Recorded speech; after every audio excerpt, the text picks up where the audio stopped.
Carup Kanda Carang 1 Naskah Pulo Saren.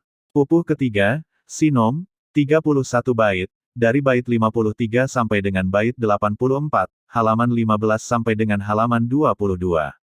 Dimulai dari bait, Warnanen Nahoda Cempa, Anglampahi Umrah Haji. Diakhiri dengan bait, tanpa guru genya muslim, lemut kendo kenceng lakuning agama. Diceritakan, Sang Nahoda Campa, setelah melaksanakan ibadah haji umrah di Mekah. Kemudian, ia menyisir hutan Kuswa. Tak lama kemudian, bertemulah dengan Dewi Hami seorang diri, tanpa seorang teman. Badannya tampak kurus kering dan lusuh. Juragan Haji atau Sang Nahoda Campa, segera menyapanya. "Wahai Gusti Ayu, di manakah anakmu?" Melihat kenyataan ini, hamba sungguh tak menduga sebelumnya, serta hamba merasa sangat prihatin. Sang Dewi menjawab, "Tidaklah mustahil bagi Allah. Allah Maha berkehendak memuliakan orang yang terlihat hina, ataupun menghinakan orang yang terlihat mulia. Sekarang ini, putra angkatmu telah berkelana, entah kemana perginya. Anakku, sudah melupakanku, hingga sampai saat ini, belum pernah kembali dan tiada kabar beritanya." Mendengar penuturan Dewi Hami, sang juragan merasa prihatin, lalu berkata, "Gusti Ayu, marilah kita cari berita tentang keberadaannya. Bersama-sama dengan hamba, barangkali saja, putra kita bisa ditemukan, hamba mau melanjutkan hendak mengasuhnya." Akhirnya, Dewi Hami ikut bersama Haji Dul Qadir, untuk mencari kabar berita putranya itu. Mereka pergi berlayar ke tengah lautan. Setelah mereka sudah menempuh jarak sekitar 1000 depa dari pantai, tatkala itu malam Sabtu, mendadak laju kapal terhenti, tak dapat bergerak, hingga 7 hari 7 malam lamanya. Juragan menduga-duga, apa yang akan terjadi. Sementara itu, para pembantunya menjadi bingung dan prihatin. Hingga kala itu, Juragan Haji Campa terkantuk-kantuk. Samar-samar, ia mendengar ucapan Wangsit, yang teramat baik dan indah, "Jika kamu ingin bertemu dengan anak angkatmu, maka, ungsikanlah ibunya itu, ke negara Campa. Tempatkanlah yang jauh, janganlah sampai bertemu dengan putranya. Utuslah dari pembantumu, agar mengantarkan Dewi Hami terlebih dahulu, ke daratan Campa. Kemudian, segeralah menyuruh orangmu, supaya menyelam di bawah kapalmu ini. Maka, nanti apa saja yang ditemukan, janganlah kamu menolaknya. Ambil dan bawalah ke darat." Setelah selesai mendengarkan petunjuk Wangsit kakek tua, Juragan Haji Campa terbangun dari tidurnya. Hatinya merasa girang, lalu menuyuruh pembantunya untuk mengantarkan Dewi Hami ke negara Campa, agar ditempatkan pada suatu tempat yang sunyi dan jauh, serta dibangunkan tempat tinggal yang layak. Tempat yang terpencil, yang tidak bisa ditemukan. Utusan telah menerima perintah Juragan Haji, kemudian, mereka pergi membawa Dewi Hami ke tempat yang dimaksudkan. Tibalah mereka di suatu tempat, yang sunyi sebagaimana pesan Juragan Haji. Yaitu, di suatu desa yang dikelilingi oleh pegunungan. Di sanalah, Dewi Hami ditempatkan. Dengan ditemani oleh para abdi dan keluarga sang Juragan, yang selalu setia melayani kebutuhan sang Dewi. Syahdan, Juragan Campa yang masih berada di tengah laut, segera menyuruh pembantunya untuk menyelam di bawah kapal. Salah seorang pembantunya, segera terjun ke dalam laut. Menyelam, menuju ke bawah kapal. Begitu muncul di permukaan air, ia membawa bunga teratai emas mulia, yang segera diserahkan kepada Juragan Haji. Maka, Juragan Haji telah menerima bunga itu dengan penuh rasa syukur dan heran, sambil bertanya-tanya dalam hatinya, apa yang akan terjadi ini. Kemudian bunga teratai itu dimuliakannya. Bunga itu ditaruh di dalam sangkar yang indah. Adapun orang yang mengambil bunga teratai itu sudah diberi hadiah sebanyak 100 dinar. Setelah itu, kemudian, kapal dapat melaju kembali, sebagaimana biasanya. Semalaman berlayar menembus tengah lautan. Maka, tatkala waktu subuh, terdengarlah suara, yaitu suara lantunan azan yang merdu, bagaikan memberhentikan hembusan angin. Maka mereka yang mendengarkan suara azan itu pun, jadi terngiang-ngiang teringat terus. Ki Juragan segera menengok bunga teratai emas di tempatnya, di mana ditaruhnya tadi. Ternyata, bunga teratai itu telah lenyap, dan berubah menjadi sosok yang unggul yang bersinar, bagaikan bintang di langit. Ki Juragan memperhatikan dengan seksama, tak samar lagi, parasnya bagaikan Samsu Tamres. Maka, Ki Juragan berkata dalam hatinya, "Sekarang, aku dapat bertemu dengan putra angkatku.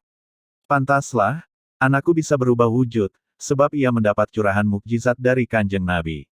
Benar sekali, bunga itu telah berubah menjadi manusia. Demikianlah, timbul keramat dari seorang yang gemar bertapa, yaitu memperoleh derajat mulia.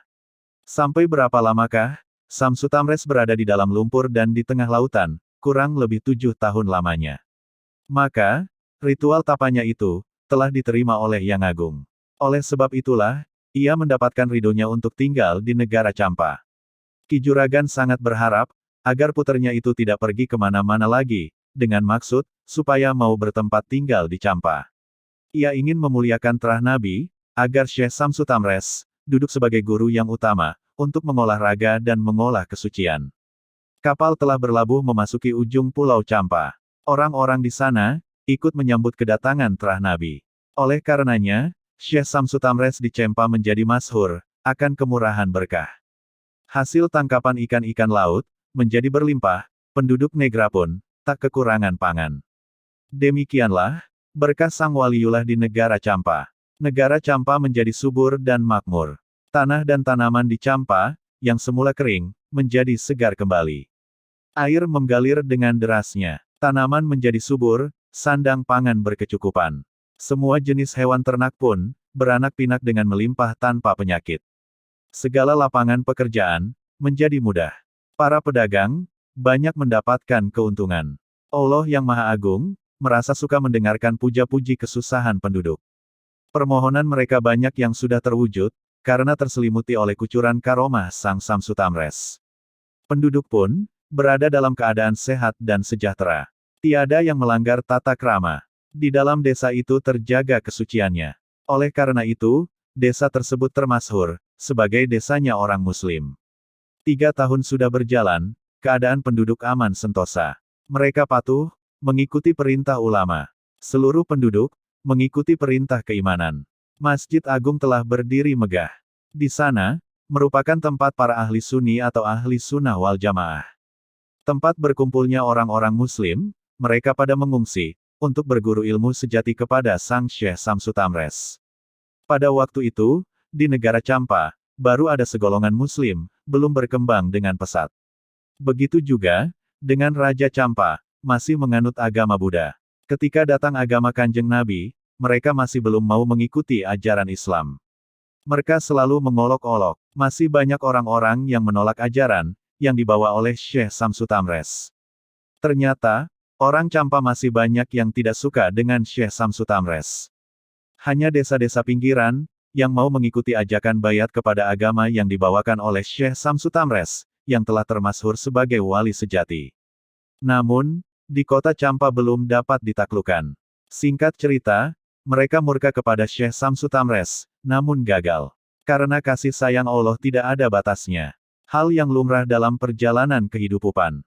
Singkatnya tulisan ini, Syah dan Dewi Hami tidak dapat dicegah-cegah lagi. Ia merasa sangat rindu sekali, ingin bertemu dengan anaknya.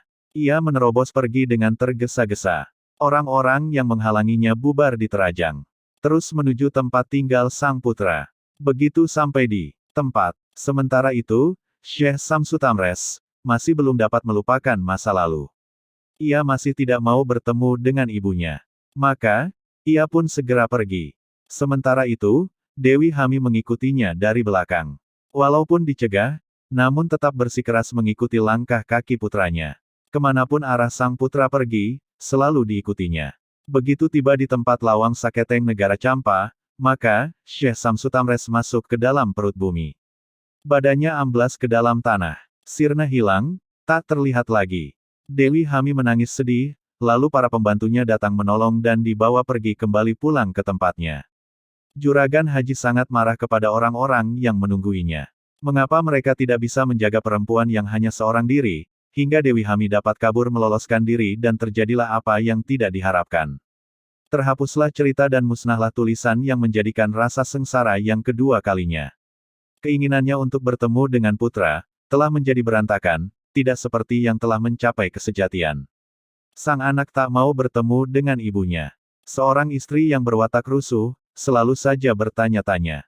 Keadaan penduduk Campa sudah tenang memeluk Islam, namun sekarang Syekh Samsu Tamres telah pergi, pastilah akan terjadi kemunduran masyarakat dalam beribadah menurut ajaran Islam.